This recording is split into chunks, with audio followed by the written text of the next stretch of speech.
In today's video, I'm going to teach you how to use forecasting tools in HubSpot. Whether you're a beginner or have some familiarity with HubSpot, this guide will walk you through each step with ease and a focus on clarity. First, you need to log into your HubSpot account. Once you're in, your next step is to navigate to the Sales drop-down menu and select Forecast. This is where you'll access various forecast features to help predict future sales outcomes. Next, you'll have the option to use the default forecast type provided by HubSpot, or create a new one tailored to your needs.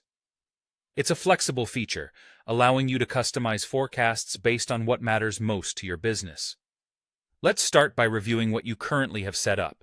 To deepen your insights, click on the Deal Stage tab.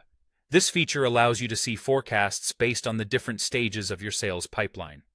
It's an invaluable tool for identifying where deals currently stand and anticipating what may close in the near future. After you've explored that, move on to the Forecast Category tab, which will enable you to view how forecasts are performing across several pipelines.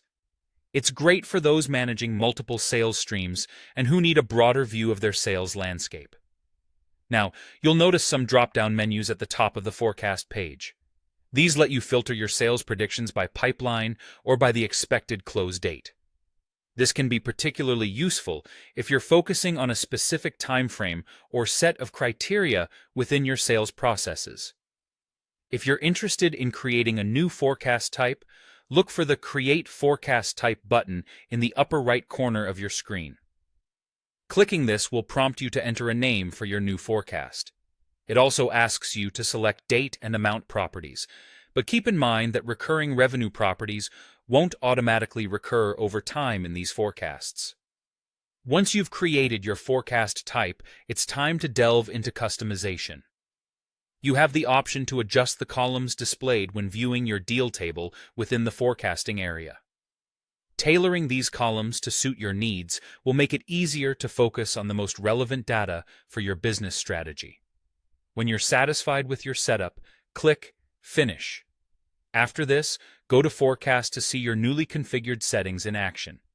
Having gone through these steps, you should be well equipped to utilize HubSpot's forecasting tools to bolster your sales strategy and anticipate future revenue. Thank you for watching, and I hope you found this walkthrough helpful.